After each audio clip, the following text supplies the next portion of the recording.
ਨਮਸਕਾਰ, ਆਦਾਬ, ਸਤਿ ਸ੍ਰੀ ਅਕਾਲ। ਰੇਡੀਓ ਇੰਡੀਆ KRP 1110 AM ਸੁਣ ਰਹੇ ਸਾਰੇ ਸਰੋਤਿਆਂ ਦਾ ਪ੍ਰੋਗਰਾਮ ਖਬਰਸਾਰ ਦੇ ਵਿੱਚ ਬਹੁਤ-ਬਹੁਤ ਸਵਾਗਤ ਹੈ। ਪਿਛਲੇ 24 ਘੰਟੇ ਦੇ ਦਰਮਿਆਨ ਦੁਨੀਆ ਭਰ ਦੇ ਵਿੱਚ ਜੋ ਵੀ ਵਾਪਰਿਆ ਹੈ ਉਸ ਨੂੰ ਵਿਸਥਾਰ ਦੇ ਵਿੱਚ ਜਾਣਨ ਦੇ ਲਈ ਇਸ ਵਕਤ ਸਾਡੇ ਨਾਲ ਜੁੜੇ ਹੋਏ ਹਨ ਰੇਡੀਓ इंडिया ਦੇ news director उमेंद्रा Singh ji. उमेंद्रा Singh ji, radio India के प्रोग्राम खबरसार में आपका बहुत-बहुत स्वागत है। गौरव जी और रेडियो इंडिया के सुनने वाले दोस्तों को उमेंद्र सिंह का सत श्री अकाल, नमस्ते और आदाब। गौरव जी, ओटावा में फ्रीडम कॉन्वॉय की इंक्वायरी चल रही है। इस बारे में कई नई नई कुछ पुराने जो खबरें हैं वो सामने आई है, इश्यू सामने है। इस बारे में हम डिटेल में बातचीत करेंगे। गौरव जी, हमारे प्रधानमंत्री जस्टिन ट्रूडो सरी में थे। वे अचानक से सरी एलिमेंट्री स्कूल में गए। वहाँ के बच्चों को, स्टूडेंट्स को, विद्यार्थियों को उन्होंने सरप्राइज कर दिया। इस बारे में हम बातचीत करेंगे। और खबरों में गौरव जी ऐसा बताया जाता है कि सरी का एक बुजुर्ग वो जिसका पाँव टूटा हुआ था, ब्रोकन लेग था, वो कई घंटों तक उन्हें एम्बुलेंस का इंतजार करना पड़ा। इस बारे में हम बातचीत करेंगे। फेडरल लिबरल पार्टी ये चाहती है कि ऑपोजिशन कंजर्वेटिव लीडर पी अपलोविया के यूट्यूब चैनल में जो एंटी फेमिनिन यानी कि महिलाओं के खिलाफ जो मैसेजेस छिपे हुए थे, एम्बेडेड थे, उसके बारे में एक पब्लिक इंक्वायरी की जाए। पाकिस्तान के भूतपूर्व प्रधानमंत्री इमरान खान ने शायद एक इलेक्शन जीता था, लेकिन अब उसको बाई इलेक्शन जीता था, अब उसको पाकिस्तान के इलेक्शन कमीशन ने डिस्क्वालीफाई कर दिया है। इस बारे में भी हम बातचीत करेंगे। और फिर से गौरव जी, यहाँ के हमारे लोकल खबरों में ब्रिटिश कोलंबिया के हेल्थ मिनिस्ट्री का कहना है कि पिछले हफ्ते ब्रिटिश कोलंबिया में जो कोविड-19 केसेस हॉस्पिटल्स में है, वो थोड़ी से ऊपर गई है। इस बारे में भी हम बातचीत करेंगे। गौरव जी, ये और खबरों में ऐसा बताया जाता है कि किंगस्टन जनरल हॉस्पिटल जो किंगस्टन में है, वहाँ पर कोविड-19 का ब्रेकआउट हुआ। इस बारे में बातचीत करेंगे। एक 105 साल वर्षीय केलोना ब्रिटिश कोलंबिया के पिता और उनके उनकी 80 वर्षीय बेटी के जो किस तरह से जी रहे हैं, उस बारे में भी हम और बातचीत करेंगे गौरव जी। और खबरों में हमारे पास ये खबर आई है कि अमेरिकन सरकार और डिफेंस मिनिस्ट्री का ये कहना है कि ईरानियन सैनिकों ने ईरानियन ट्रूप्स क्रीमिया में जाकर वहाँ पे रशियन सैनिकों को, रशियन सरकार को मदद कर रही है। इस बारे में बातचीत करेंगे। और भूतपूर्व अटॉर्नी जनरल और भूतपूर्व minister for housing David EB अब और आज गौरव जी ब्रिटिश कोलंबिया के शायद नए प्रीमियर बन जाएंगे। इस बारे में बातचीत करेंगे और किस तरह से उनके खिलाफ जो कैंडिडेट खड़ी थी अंजलि अपुदराई, जो इंडिया से, जिसकी पैदाइश इंडिया में भी हुई थी, उसको किस तरह से BCNDP ने हटाया, डिस्क्वालीफाई किया, इस बारे में भी हम बातचीत करेंगे। और खबरों में गौरव जी ऐसा बताया जाता है कि रशियन सरकार जो है वो अभी भी यूक्रेन और यूक्रेन की राजधानी कीव के ऊपर मिसाइल्स बरसा रहे हैं। इस बारे में डिटेल में बातचीत करेंगे। तथा मिशन भी ब्रिटिश कोलंबिया की जो मिशन जेल है, प्रिजन है, वहाँ पर कम से कम 100 कैदी जो है वो कोविड-19 से पीड़ित है गौरव जी। और पिछले साल 2021 में ब्रिटिश कोलंबिया ने पॉपुलेशन ग्रोथ में एक रिकॉर्ड कायम किया है। इस बारे में भी हम बातचीत करेंगे। जी, उमेंद्रा जी, सबसे पहले बात करेंगे अंतर्राष्ट्रीय खबरों की। तो अमेरिका लगातार ईरान पर इल्जाम लगाता है, आ रहा है कि वो रशिया की मदद कर रहा है, खास तौर पर वो जो ईरान के बने हुए ड्रोन्स के बारे में ऐसा कह रहा है। तो क्या रिपोर्ट है इसके बारे में? गुरु जी, ये तो कोई सीक्रेट नहीं है। ये तो ईरान और रशिया ने पहले से ही कहा था कि रशिया ने, क्योंकि रशिया की ओन की खुद की जो ड्रोन है वो ठीक तरह से उड़ान नहीं भर रही, चल नहीं रही ठीक तरह से, उनमें कोई प्रॉब्लम थी, तो उन्होंने ईरान से कई 100 ड्रोन्स खरीदे थे और अब यही ड्रोन्स को वो इस्तेमाल कर रहे हैं यूक्रेन के जो सिविलियन इलाकों हैं वहां पर वे हमला कर रहे हैं गौरव जी।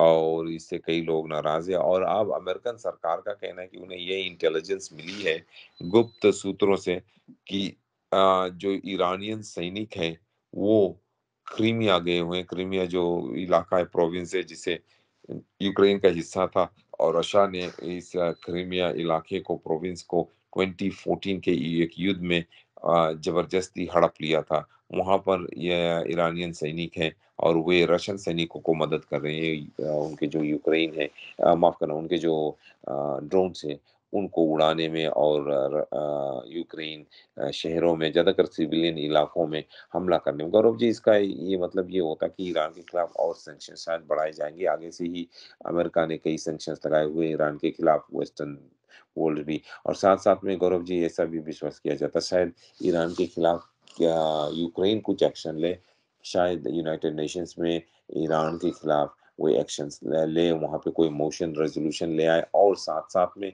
ये भी सुनने में आया, शायद यूक्रेन के सरकार और यूक्रेन के लोग ईरानियन सरकार के खिलाफ कोर्ट केस फाइल करे किसी और फॉरेन देश में, और वहां पे जो उनका एसेट्स है उनको, उनके ऊपर वे कब्जा कर ले, ये कहते हुए कि जो भी डैमेज हुई है यूक्रेन में वो ईरान का कसूर है, और ईरान को इन डैमेजेस के लिए पैसे देने पड़ेंगे।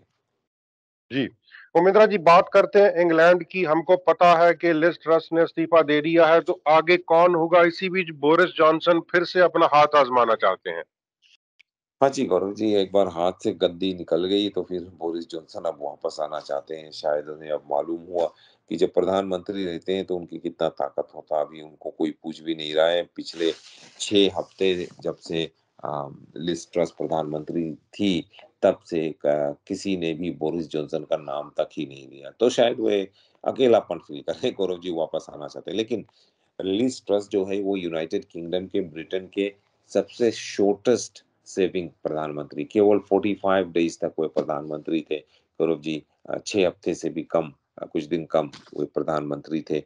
और गौरव जी, आपको मालूम रहे, जब महारानी एलिज़ाबेथ की मृत्यु हुई थी, उसी समय, उसी ही दिन शायद ये लिज ट्रस को प्रधानमंत्री नियुक्त किया गया था कंजर्वेटिव पार्टी द्वारा, क्योंकि कंजर्वेटिव पार्टी जो इंग्लैंड के है उनकी मेजॉरिटी है पार्लियामेंट में। और बोरिस जॉनसन को मजबूरन इस्तीफा देना पड़ा था, क्योंकि उनके इतने सारे स्कैंडल थे। और बोरिस जॉनसन बोरिस जॉनसन के, लिज ट्रस बोरिस जॉनसन के एक बहुत बड़े सपोर्टर हैं, और उनके राइट हैंड वुमन थे, गौरव जी। उस समय जब बोरिस जॉनसन ने इस्तीफा दी तो लोग ये सोच रहे थे कि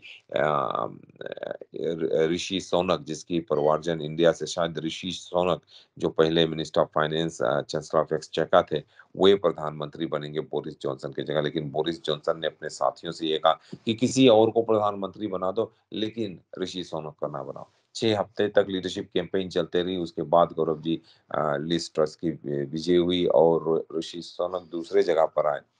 और गौरव जी, जो लिज ट्रस की जो समय था वो बहुत दिन तक था ही नहीं। इसी हफ्ते शुरुआत में हमने रिपोर्ट दिए थे इस प्रोग्राम पर ही कि मेंबर्स ऑफ पार्लियामेंट ने ये धमकी दी थी कि इस हफ्ते के अंत होने से पहले ही लिज ट्रस को वे हटा देंगे, और उन्होंने ऐसा ही किया, क्योंकि वे लिज ट्रस के पॉलिसी से खुश नहीं है। तो लिज ट्रस चली गई, अब उसकी जगह कौन लेगा? ऋषि सोनक एक बार फिर से नंबर 1 कैंडिडेट है, गौरव जी। हाँ, बोरिस जॉनसन ने ये कहा कि वे शायद फिर से प्रधानमंत्री बनना चाहे, लेकिन मेरे ख्याल में कोई उन्हें सपोर्ट नहीं करेगा। बहुत कम लोग कंजर्वेटिव पार्टी में उन्हें सपोर्ट करेंगे। और गौरव जी, एक नया रास्ता उन्होंने निकाला कि किस तरह से प्रधानमंत्री को चुना जाए। जैसे कि मैंने कहा पहले, जब बोरिस जॉनसन इस्तीफा दिए तो शायद 5 से 6 हफ्ते लग गए थे उनको नए लीडर लिज ट्रस को चुनने में। अब members of parliament conservative party के, उन्होंने ये प्रस्ताव रखा है कि वे वैसे ही मेंबर्स ऑफ पार्लियामेंट के एक वोट लेकर, ना केवल सभी पार्टी मेंबर्स के वोट्स नहीं ले, लेकिन मेंबर्स ऑफ पार्लियामेंट के वोट लेकर एक एक्टिंग लीडर और एक्टिंग प्रधानमंत्री को चुन ले। इस तरह से वो शायद अगले हफ्ते नए प्रधानमंत्री चुन लेंगे। और ऐसा बताया जाता है कि 3-4 कैंडिडेट है, जिसमें ऋषि सोनक एक बार फिर से नंबर 1 कैंडिडेट है। और इसी दौरान गौरव जी, बोरिस जॉनसन ने ये कहा है कि हाँ, शायद मैं एक बार फिर से प्रधानमंत्री बन जाऊं, इस पार्टी का एक बार फिर से लीडर बन जाऊं। उन्होंने कुछ ऐसे फीलर्स भेजे हैं।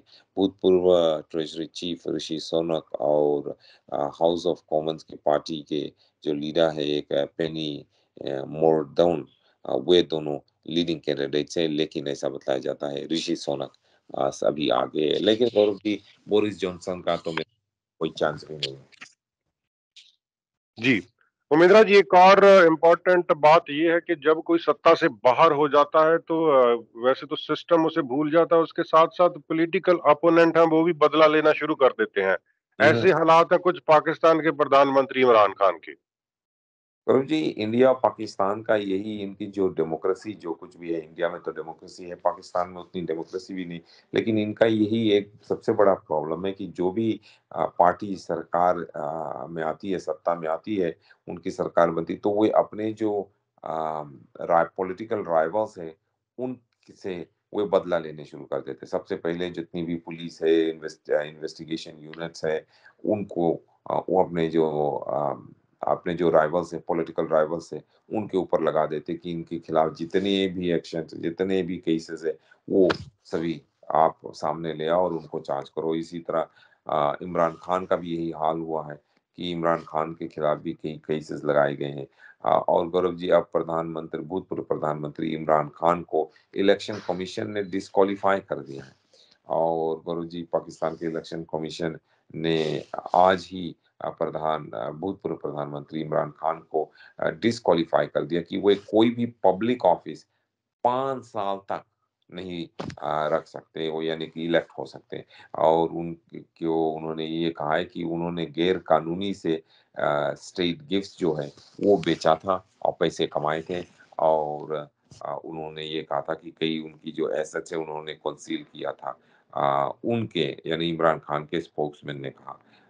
गौरव जी, सब विश्वास किया जाता है इससे जो पॉलिटिकल टर्मोइल है ये और भी बढ़ जाएगा। गौरव जी, फवाद चौधरी जो स्पोक्स पर्सन है इमरान खान के, उन्होंने रिपोर्टर्स को ये बताया कि इलेक्शन कमीशन ऑफ पाकिस्तान ने ये घोषणा की है कि उनकी जो इंक्वायरी थी इमरान खान के खिलाफ वो कंप्लीट हो गई है। और उस इन्वेस्टिगेशन के बाद उन्होंने ये पाया कि कई गिफ्ट्स जो विदेशी सरकारों ने पाकिस्तान सरकार को दिए थे, और जब जब इमरान खान प्रधानमंत्री थे, तो इस गिफ्ट्स को इमरान खान ने शायद खुद ही रख लिया, या उन्होंने इन गिफ्ट्स को बेचकर पैसे कमाकर अपने बैंक अकाउंट में रख लिया। और गौरव जी, ऐसा बताया जाता है इसीलिए उनको अब 5 साल तक सस्पेंड कर दिया गया, यानी कि 5 साल तक इमरान खान कोई भी पॉलिटिकल ऑफिस, एमएलए हो, एमपी हो, या प्रधानमंत्री हो, या कैबिनेट मिनिस्टर, कोई भी पॉलिटिकल ऑफिस वो नहीं रख सकते। ऑफिशियल्स और लीगल एक्सपर्ट्स का कहना है गौरव जी कि खान की जो नेशनल असेंबली सीट में है जहां पर वो है, वो भी वो खो देंगे। गौरव जी, एक बहुत ही प्रोमिनेंट लॉयर जो है जिसका नाम है बल्क सर खोसा, इस्लामाबाद में लॉयर है। उन्होंने ये कहा कि कमीशन ने खान को डिस्क्वालीफाई किया पब्लिक ऑफिस होल्ड करने से, और ये गैर कानूनी है। उनका कहना है कि हाँ, इमरान खान ने जो कुछ भी स्टेट गिफ्ट्स गैर कानूनी से बेचे थे और पैसे कमाकर अपने पॉकेट में रखे थे, उनको उनके खिलाफ क्रिमिनल चार्जेस लगाना चाहिए। उनका कहना है कि खान ने कई गिफ्ट्स ऐसे थे जो प्रॉफिट्स उन्होंने बनाए थे इस सेल्स में से, उन्होंने टैक्स अथॉरिटी से छिपाया था। तो इमरान खान के खिलाफ गौरव जी दो दो शिकायतें। सबसे पहले ये कि उनके हजारों करोड़ों के रुपीस के गिफ्ट्स मिले थे बाहर के देशों से, कि ये आप प्रधानमंत्री है, हमारे देश की तरफ से पाकिस्तान के लिए ये गिफ्ट है। इस गिफ्ट को चाहे इमरान खान ने चुरा लिया या इन गिफ्ट्स को उन्होंने बेच दिया और पैसे को अपने अकाउंट में रखा। पैसे को तो अकाउंट में रखा, उन्होंने टैक्स अथॉरिटीज को भी ये इनकम डिक्लेयर नहीं किया, इसीलिए इसे सस्पेंड किया गया है।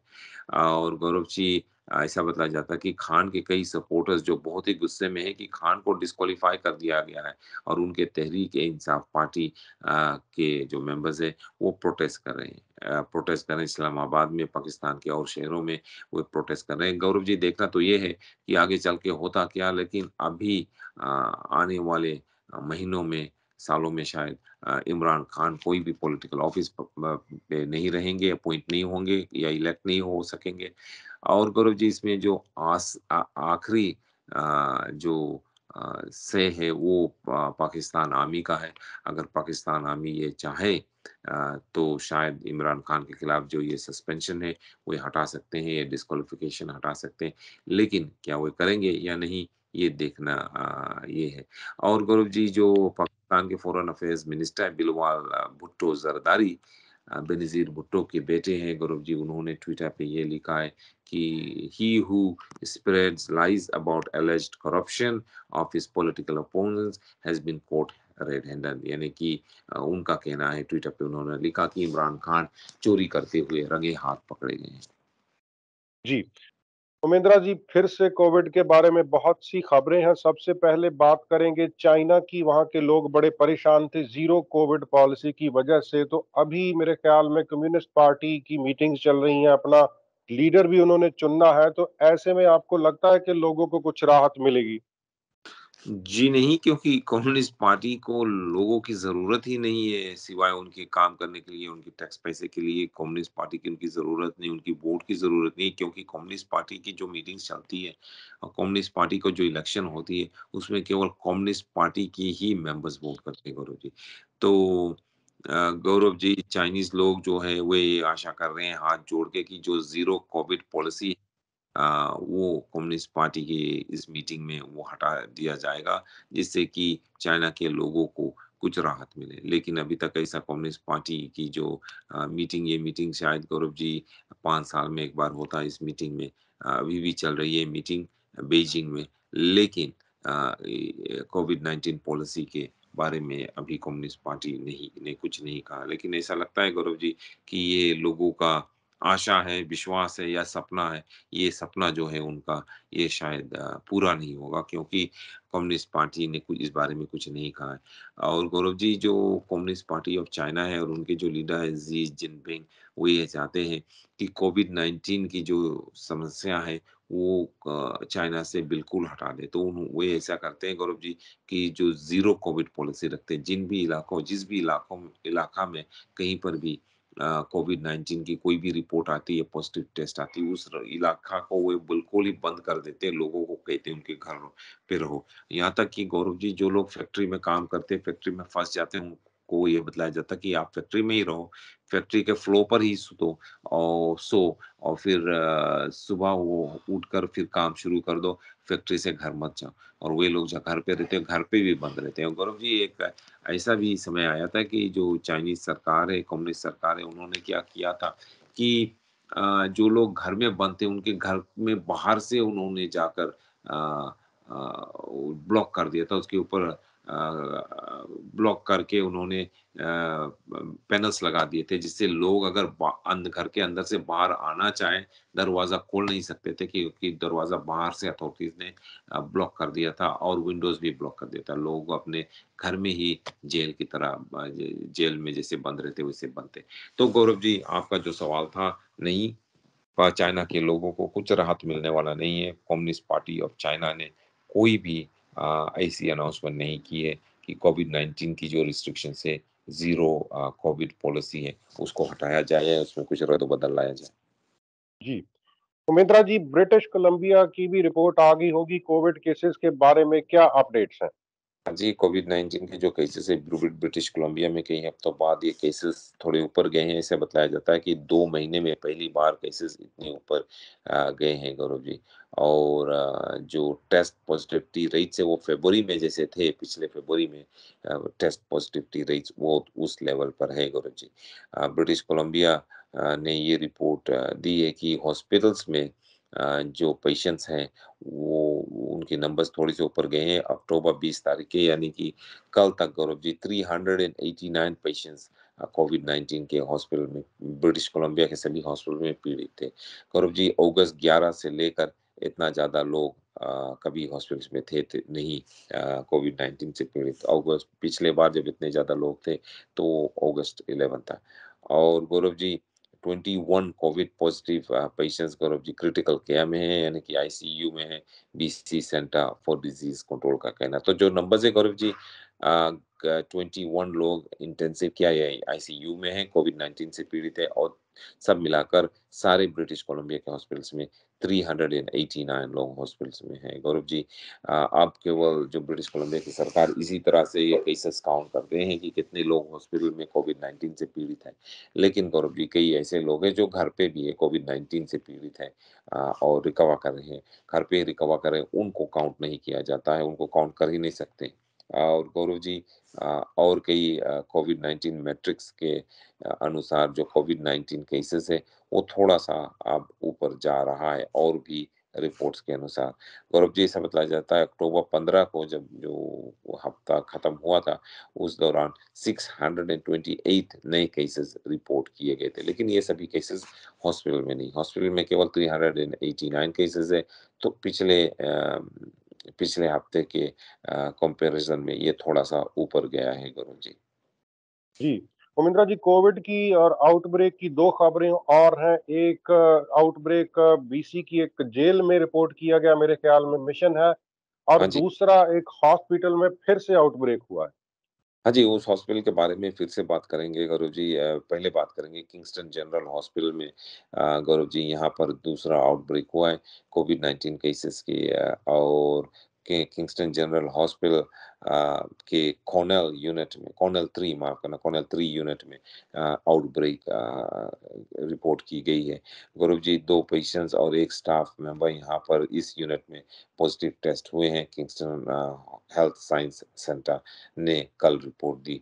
किंगस्टन हेल्थ हॉस्पिटल जो है गौरव जी, का कहना है कि इस यूनिट को विजिटर रिस्ट्रिक्शंस है, यानी कि यहाँ पे सभी लोग विजिट नहीं किए जा क्या कर सकते हैं, यहाँ जा नहीं सकते, विजिटर्स आ नहीं सकते। और गौरव जी, ये इस यूनिट का तो हम बात कर रहे हैं, जबकि कॉर्नल 9 और कॉर्नल 10 यूनिट्स में भी गौरव जी कोविड-19 केसेस है, और साथ-साथ में आउटब्रेक से माफ़ करना, और उनकी एक और यूनिट जिसका नाम किड 7 है, वहाँ पर भी एक आउटब्रेक है। तो ये सब मिलाकर कर्नल 9, कर्नल 10 और पहले जो कर्नल 3 थी, वहाँ पर तथा किड 7, 4 यूनिट्स में उनके यहाँ पे आउटब्रेक हुई है Gaurav ji, Kingston general hospital जो कि ओंटारियो में है। और गौरव जी, साथ-साथ में ब्रिटिश कोलंबिया की जो मिशन जेल है, ये फेडरल प्रिज़न है। गौरव जी, यहाँ पर बतलाया जाता है, यहाँ पर 100 से भी ज़्यादा अ, इनमेट्स जो है, यानी कि कैदी जो है, वो कोविड-19 से इन्फेक्टेड है, और यहाँ का मिशन करेक्शन सेंटर सभी तरह से अभी एक तरह के लॉकडाउन में है। जब तक इस आउटब्रेक को कंट्रोल नहीं किया जा सकता, तब तक लोग यहाँ पर ना तो जा सकते हैं, विज़िट कर सकते हैं, ना लोग वहाँ से बाहर आ सकते हैं। जी, उमिंद्रा जी, बात करते हैं कनाडा की पॉलिटिक्स की। तो सेशन चल रहा है फाल के इस जो भी इनकी मीटिंग हुई लीडर्स की, उसमें एक दूसरे पर हमला करते रहे दोनों बड़े लीडर। मैं प्रधानमंत्री की बात कर रहा हूँ, उसके साथ साथ पियर पोलियाव की। तो अभी लिबरल्स को एक इंक्वायरी चाहिए। पियर पोलियाव ने जो यूट्यूब पर वीडियोस डाली, वो कह रहे हैं कि ये मिसोगिनिस्टिक टैग के बारे में इनकी जांच होनी चाहिए। हाँ जी, ये जो लिबरल्स की ये रिक्वेस्ट रिक्वेस्ट कर रहे हैं कि एक प्रोब यानी कि इंक्वायरी की जाए कि ये जो छिपी-सी थी मिसोजिनिस्टिक टैग पोलिविया की यूट्यूब वीडियोज़ में, इस बारे में ये पहले 2 हफ्ते 3 हफ्ते हुए, इस बारे में खबर आई थी कि पिया पोलिविया के जो टैग्स माफ़ करना, जो यूट्यूब चैनल है, उसमें कोई छिपे हुए एम्बेडेड मिसजोनिस्टिक टैक्स थे। और गौरव जी, अब एक लिबरल्स ने हाउस स्पीकर एंथनी रोटा के पास एक चिट्ठी लिखा है, ये कहते हुए कि पोलिविया ने जानबूझकर ये टैक्स को इस्तेमाल कर रहे थे, जो मिसजोनिस्टिक थी। ज़्यादातर महिलाओं के खिलाफ है ये टैग। वो ऑर्गेनाइजेशंस जो महिलाओं के खिलाफ है, इस ऑर्गेनाइजेशंस का नाम था एमटो, man going their own way. उस वे उस ऑर्गेनाइजेशन की किस तरह से उनकी मैसेज पिया पोलिविया के जो यूट्यूब चैनल है उस पे कैसे आई। तो अब इस हाउस स्पीकर के पास लिबरल पार्टी ने चिट्ठी लिखकर ये मांगी है कि ये इंक्वायरी को एक इंक्वायरी स्पीकर शुरू करें, जिससे कि वे पता कर सकें कि ये टैक्स को यहाँ पर किसने लगाया और कब लगाया। या पिया पोलिविया और उनके स्टाफ का कहना है कि उन्हें तो मालूम ही नहीं कि किसने ये टैग लगाए हैं, और उनका कहना है कि जैसे उन्हें मालूम हुआ उन्होंने इस टैग को हटा दिया। ये लेटर जो चिट्ठी गौरव जी, जो हाउस स्पीकर के पास भेजा गया है इंक्वायरी की मांग करते हुए। इस चिट्ठी को साइन किया है लिबरल मेंबर पार्लियामेंट जेनिफर ओकोनर, और वो चिट्ठी में ये मांग किया गया है कि हाउस स्पीकर रोटा और हाउस ऑफ कॉमन्स के बोर्ड ऑफ इंटरनल इकोनॉमी एक थरा इन्वेस्टिगेशन शुरू करे, गौरव जी। जी, उमेंद्रा जी, एक और इंक्वायरी चल रही है फ्रीडम कॉन्वॉय इमरजेंसी एक्ट की, तो अभी खुलासे हो रहे हैं कि लोगों को बहुत ज्यादा परेशानी हुई है।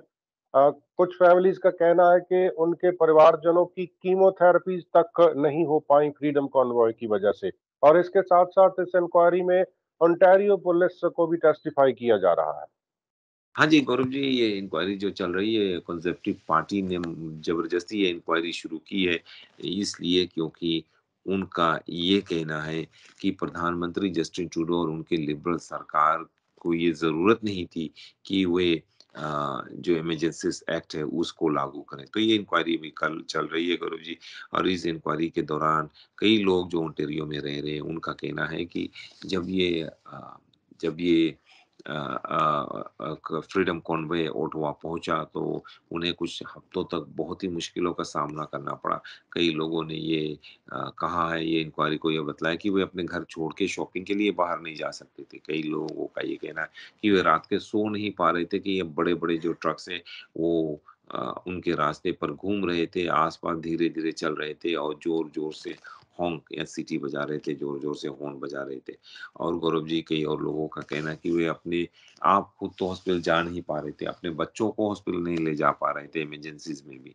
उनका ये भी कहना है कि शायद 13 से भी ज़्यादा बच्चों की जो कैंसर से सफ़र कर रहे हैं, उनकी केमियो ट्रीटमेंट को कैंसल करना पड़ा, क्योंकि जो ट्रकर्स थे, ये जो फ्रीडम कॉन्वॉय के ट्रकर्स थे, वो ये रास्ते रोके हुए थे।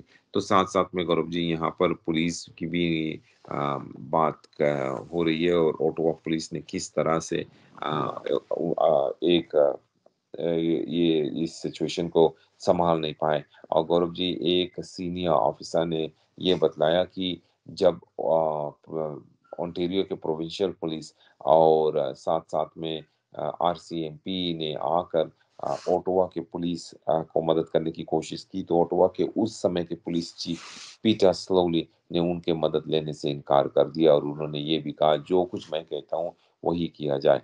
और गौरव जी, ये जो ओटावा के पुलिस ऑफिसर्स हैं, उन्होंने कल इंक्वायरी में ये बतलाया कि किस तरह से जो भूतपूर्व ओटावा पुलिस चीफ है पीटर स्लोली की स्ट्रेटजी और उनकी जो लीडरशिप थी, उनके फेलियर के कारण ये जो फ्रीडम कॉन्वे के मेंबर्स थे, वे ओटावा में आकर रुक गए। पीटर स्लोली के लापरवाही के कारण ही, गौरव जी, ऐसा लगता है, इंक्वायरी को बतलाया गया है कि पीटर स्लोली भूतपूर्व ओटावा पुलिस चीफ के लापरवाही के कारण ही जो फ्रीडम कॉन्वॉय के मेंबर्स थे, उनके ट्रक्स थे, अपने-अपने ट्रक्स लेकर वो ओटावा में आकर और वे पार्लियामेंट हिल के आस-पास जितने भी रास्ते थे, उनको ब्लॉक कर दिया था।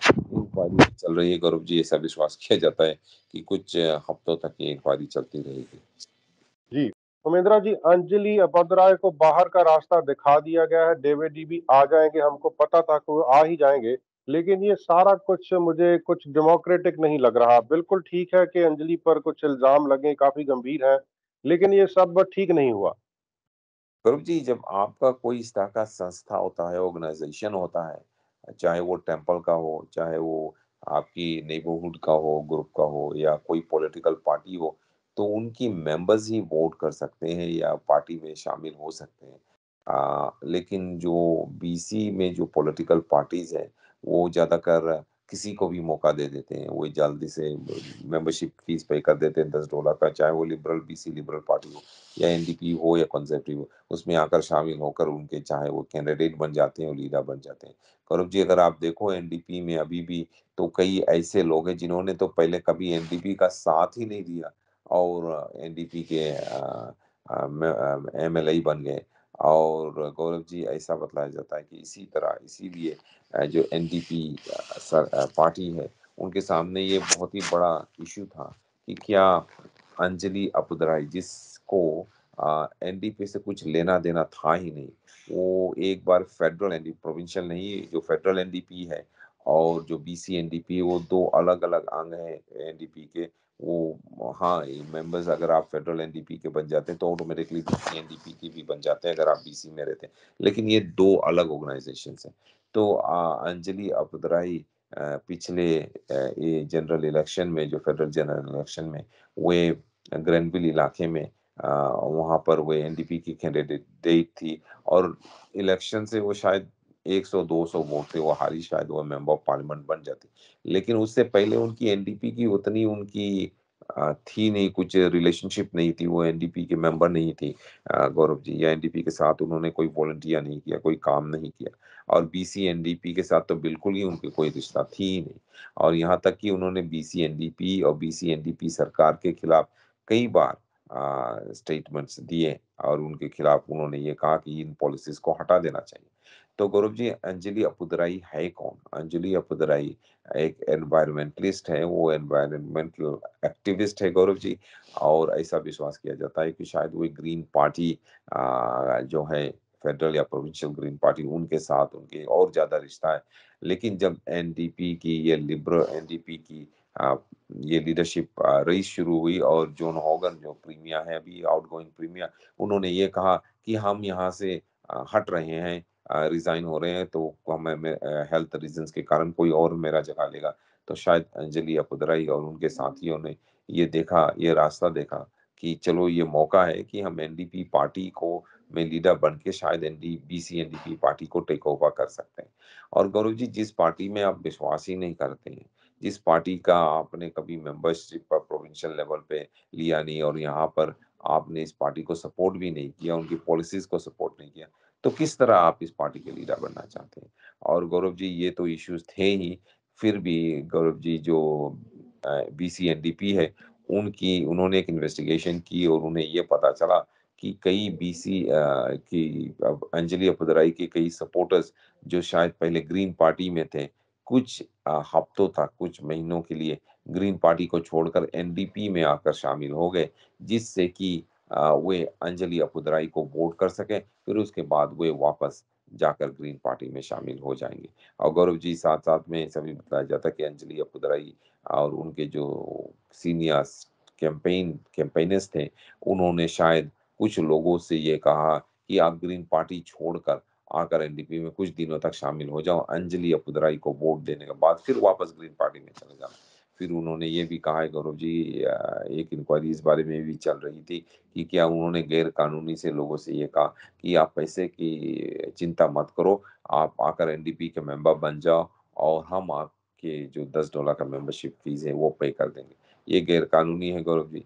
और इस सब को ख्याल में रखते हुए जो एनडीपी के चीफ इलेक्टोरल ऑफिसर है गौरव जी, एलिज़ाबेथ कल भूतपूर्व मिनिस्टर भी रह चुकी है वो, भूतपूर्व मिनिस्टर थी। उन्होंने ये रिकमेंडेशन दी गौरव जी कि उन्होंने ये रिकमेंडेशन दी कि अंजलि अपुदुराई की जो एप्लीकेशन है उसे रिजेक्ट कर दिया जाए। और फिर एनडीपी की जो एग्जीक्यूटिव की मीटिंग हुई, 2 दिन हुए और उनकी मीटिंग में जो एनडीपी की बीसी एनडीपी के माफ करना एग्जीक्यूटिव है, उन्होंने ये निर्णय ली कि हाँ, प्रोविंशियल काउंसिल ने उन्होंने ये निर्णय ली कि अंजलि अपुदुराई की एप्लीकेशन को कैंसल कर दिया जाए और ऐसा ही हुआ और डेविड ईवी अब प्रीमियर बन जाएँगे। गौरव जी, अगर आप एमएलए के लिए या किसी और पोज़ीशन के लिए एनडीपी पार्टी में खड़ा होना चाहते हैं या लिबरल पार्टी में भी, तो भी आपकी जो एप्लीकेशन है पहले उसकी अप्रूवल की ज़रूरत होती है। आप एप्लीकेशन फिल करके भेजते हैं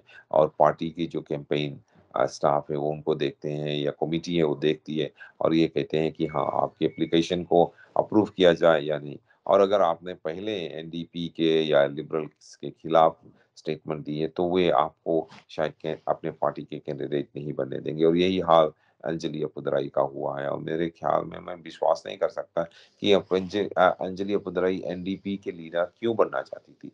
ना तो वे कभी एनडीपी के साथ बीसी एनडीपी के साथ काम की है, ना उनकी पॉलिसी से वे खुश हैं, ना उनकी पॉलिसी से वे एग्री होते हैं, तो वे एनडीपी के लीडर क्यों बनना चाहते हैं? अगर मैं आपको एक एग्ज़ाम्पल देना चाहूँ गौरव जी, तो ये मैं दे सकता हूँ कि अभी इंडिया में भी बहुत ज़्यादा एनवायरमेंटल एक्टिविस्ट है जो बीजेपी के खिलाफ स्टेटमेंट दे रहे हैं, बीजेपी के खिलाफ स्टेटमेंट्स दे रहे हैं और उनकी पॉलिसी से वे खुश नहीं हैं। और यही एक्टिविस्ट अगर अचानक बीजेपी के प्रधान बनना चाहें, उनके कि हम बीजेपी पार्टी के प्रधान बनना चाहें, तो लोग सवाल ज़रूर उठाएँगे कि आप तो बीजेपी के खिलाफ थे, आप बीजेपी के प्रधान क्यों बनना चाहते हैं? और ये इसी तरह लोग जो बीसीएनडीपी के मेंबर्स हैं, वे अंजलि अपुदराई के से सवाल करना चाहते हैं कि आप तो बीसीएनडीपी के पॉलिसीज़ को, पार्टी को कभी सपोर्ट ही नहीं किया, क्यों आप इसका प्रधान बनना चाहते हैं? एक तरह से आप शायद हमारे पार्टी को हाईजैक करना चाहते हैं और इसीलिए शायद उनको गौरव जी उनकी जो एप्लीकेशन है, उसको रिजेक्ट कर दिया गया है। उमेंद्रा जी, हम पहले भी कई बार बात कर चुके हैं हेल्थ सिस्टम के बारे में। तो एक सीनियर सरीके हैं, उनकी टांग टूटी हुई थी, तो उनको घंटों इंतजार करना पड़ा एम्बुलेंस के लिए। और जी ये कनाडा में ब्रिटिश कोलंबिया में कोई नई बात नहीं है कि आपको घंटों इंतज़ार करना पड़ता है। और गौरव जी ये जो बुज़ुर्ग था, उनका कहना था कि उनका जो टाँग है वो टूट गया था और कई घंटों उनको एम्बुलेंस का इंतज़ार करना पड़ा सरी में गौरव जी। और उसकी जो परिवारजन है, उनका कहना है कि वे इस बात से खुश नहीं है। जॉन गिली जो गौरव जी है, उनका कहना है कि वे 4 बार 911 को कॉल किए और क्योंकि उनके 70 वर्षीय 70 ईयर ओल्ड उनकी बहन एलिसन डोचेस्टर जो थे, वो स्लिप होकर गिर गई थी और एक स्पाइरल फ्रैक्चर उनकी टाँग में हो गई थी गुरुजी पिछले वेडनेसडे को। और उनका कहना है कि वो बहुत ही ज़्यादा दर्द में थी और इंतज़ार कर रही थी। वे उनका कहना है कि जब उन्होंने 911 को कॉल किया, तो वे बहुत ही पोलाइट थे, लेकिन हमेशा उन्होंने यही कहा कि हाँ, एम्बुलेंस आ रहा है, एम्बुलेंस आ रहा है।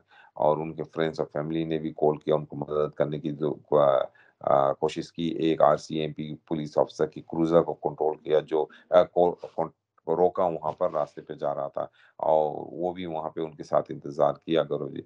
और उनका कहना है कि जब तक पैरामेडिक्स आए वहाँ पर तो ये महिला बहुत ही ज़्यादा दर्द में थी। 4 घंटे हो गए थे गौरव जी उनको इंतज़ार करते-करते। It isn't good if we have to wait this long for an ambulance and have no way of finding where we are in the lineup or anything at this point. उनके दोस्त जो है केट ब्राउन गौरव जी उन्होंने कहा।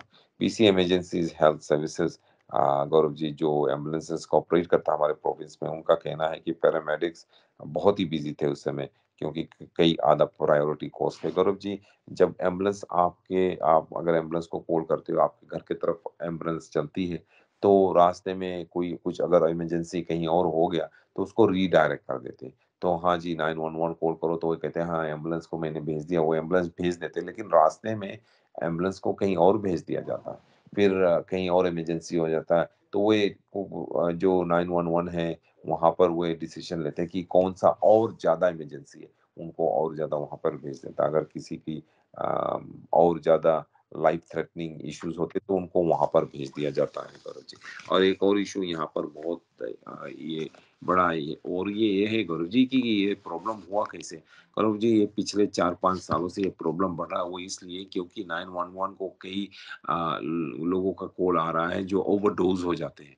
ये जो overdose का case है ओपिएट लेकर ओवरडोज़ होते हैं लोग। इससे पैरामेडिक्स और एम्बुलेंस के ऊपर बहुत ही ज़्यादा डिमांड होता है और इसीलिए गौरव जी अब ये समस्या हो गया कि जो नॉर्मल किसी तरह के हेल्थ प्रॉब्लम होता है जैसे कि इस महिला की टाँग टूट गई थी, तो उनको घंटों इंतज़ार करना पड़ता है।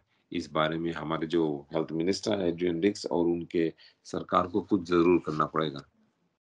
जी, उमेंद्रा जी, एक अच्छी खबर ये है कि लोग अभी जिंदा दिल हैं। 105 साल की एक उम्र है और 80 साल की उनकी बेटी है, लेकिन वो बुजुर्ग नहीं हो रहे हैं।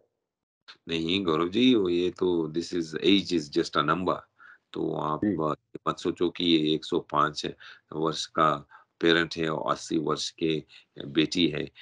तो उनकी जो ऐज है उनसे वे they are not slowing down. Gaurav ji, Kelowna के ये सीनियर जो है वो उनके 105 साल के और हर्ब रेम्ब्रांड्ट्स वो स्लो डाउन नहीं हो रहे हैं और रोज़ाना रेम्श माफ़ करना रेम्ब्रांड्ट्स नहीं रेम्शे एक वॉक के लिए जाती है और अपने स्कूटर पर जो वो अपने स्कूटर पर सारा शहर जो केलोना का है उसको वहाँ पर घूमते हैं वो हमेशा 1939 से और साथ-साथ में उनकी एक बेटी है 80 वर्ष की बेटी है गौरव जी, उनके साथ ही घूमते हैं और वे मज़े ले रहे हैं, ज़िंदगी एन्जॉय कर रहे हैं गौरव जी। 105 साल का पिता है, 80 साल की बेटी है, वो अपनी लाइफ़ एन्जॉय कर रहे हैं। जी। मोमिंद्रा जी, एक तस्वीर देख रहा हूँ, मुझे ऐसा लग रहा है उससे कि प्रधानमंत्री जस्टिन ट्रूडो ने एक एलिमेंट्री स्कूल में दाखिला ले लिया है। मुझे लगता है कि पियर पॉलियर ने सलाह दी होगी कि अपनी पॉलिटिक्स की स्कूलिंग दोबारा से शुरू कर लो। गौरव जी, वे पहले टीचर थे, लेकिन वे ड्रामा टीचर थे। यहाँ ब्रिटिश कोलंबिया में ही वे टीचर थे, ड्रामा टीचर थे। इसीलिए जस्टिन ट्रूडो का ड्रामाबाज़ी आप ज़्यादातर देखते हैं पार्लियामेंट हाउस में। और गौरव जी इसी हफ्ते प्रधानमंत्री जस्टिन ट्रूडो यहाँ पर थे, सरी में थे। वे अचानक सीडर हिल्स एलिमेंट्री स्कूल के ग्रेड 2 क्लास में चले गए, वाली में और वहाँ पर जाके वो जो टीचर है और उन जो टीचर हैं और उनके जो विद्यार्थी थे उस ग्रेड 2 में, उनको उन्होंने सरप्राइज़ किया कल गौरव जी और ये प्रधानमंत्री of Canada Cedar elementary school के ग्रेड 2 स्टूडेंट्स को जाकर उन्होंने सरप्राइज़ किया। उनके स्कूल में आकर बैठ गए, उनसे बातचीत की और उनसे सवाल जवाब भी किया गौरव जी। लोरेन लासन गौरव जी जो सरी बोर्ड ऑफ एजुकेशन के चेयर हैं, उन्होंने ये कहा कि ट्रूडो का जो विज़िट था इसके इम्प्रेशन ये स्कूल पर हमेशा रहेगा। This is such a wonderful surprise for our students और हाँ जी, ये फ़ोटोग्राफ में आप देख सकते हैं कि एक विद्यार्थियों के साथ उनके डेस्क पर जस्टिन ट्रूडो भी बैठा हुआ। तो वो सीधा एलिमेंट्री स्कूल के विद्यार्थियों के लिए एक ये बहुत ही इम्पोर्टेंट डे था गौरव जी। जी। मोमिंद्रा जी, आज के लिए आपका बहुत-बहुत धन्यवाद। सोमवार को फिर आपसे मुलाकात होगी। रेडियो इंडिया की पूरी टीम की तरफ से आपका बहुत-बहुत शुक्रिया। गौरव जी, आपको भी बहुत शुक्रिया, बहुत धन्यवाद।